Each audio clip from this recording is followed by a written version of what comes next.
So we've got a very bright Tuesday morning for everyone here on Frontier.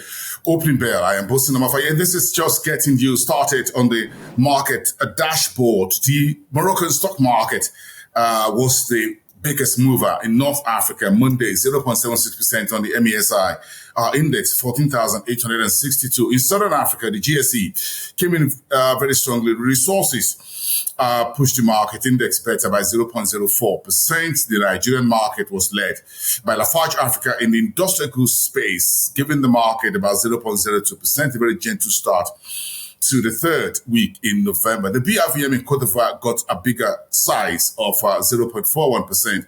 The Egyptian stock market remained in the red, 1.24%, while the Nairobi stock market also in the negative 33 by a 0.75%. And those are just the numbers for you just across the region. In currencies, the rand was better on the dollar by 17 at 17.98, up 1.12%. The naira, however, 34 late Monday.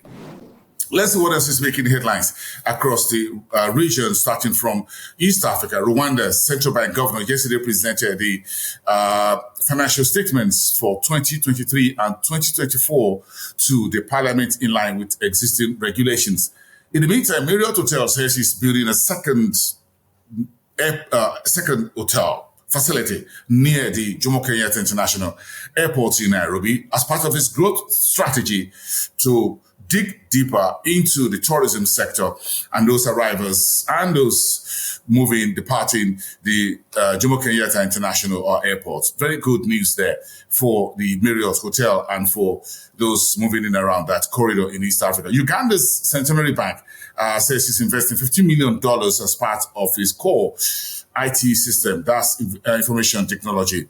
And the high cost of living, joblessness is pushing millions of Kenyans into poverty. And that's something President Ruto and his team would have to look into very quickly. That's according to a new report. So let's step into the West Africa's economic and markets headlines. Moody's releasing a new report on Monday saying that geopolitics, unrest, environmental risks, and trade tensions pose the greatest challenge to sovereign credit quality.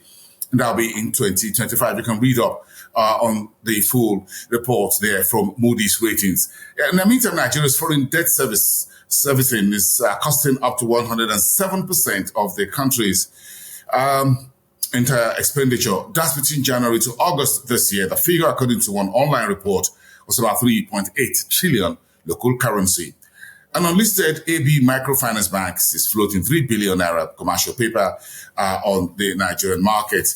In Mali, the Australian says there's no going back on in Australia's Resolute Mining paid $160 million tax dispute. In Afriland, First Bank is investing 26 billion CFA franc to launch operations in Mali. That's the northern corridor of Nigerian border. What else do we have? These Tuesday, let's check into Southern Africa with a couple of the headlines. The Nedbank in South Africa is looking at a number of developments within the country. It's looking for expansion across Africa and outside with about 662 million US dollars.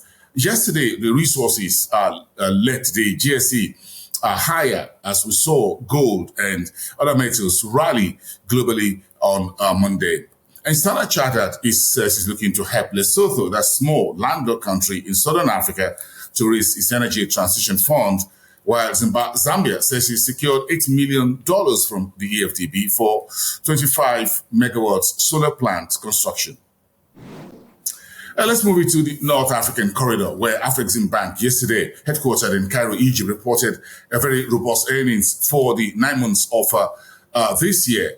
And you can read up the numbers. The headline figure was a net interest income, which grew 22.05% to about 1.3 billion US dollars. Cost to income ratio also was around 17.6% for the 9 months ended September 2024. The total balance sheet assets of Afreximbank was $36.3 billion. You can read up the rest on the line. In the meantime, Afreximbank says it's teaming up with Expo Links to launch Export Readiness Program for 150 SMEs in the Northern African corridor. And for Morocco, the U.S. Trade Mission, which include the U.S. Trade and Development Agency and others, are on their way to see how to expand exports to Morocco. That will be during the December 2 to 5 visit to the North African economy. They will also step into West Africa, by the way. And the Morocco's Finance Bill 2025 has got a majority voting at the parliament, and that's some good news to get things moving forward. Egypt's G20 trade exchange is about $61 billion in January to September this year, just as the G20 summit enters the second and final day meeting today, focusing on geopolitical tensions, the war in Ukraine, as well as the crisis in the Middle East. All that for the top 20 countries, economic speaking worldwide, are having their meeting. Abu Dhabi Bank of Egypt has been awarded the best Islamic financial institution in Egypt. And congratulations, that's for the 7th time, by the way. And that's a record-winning time for that institution. And those are the headlines as we get the new business and market week underway. Tuesday, the second day of the week. I'll see you again.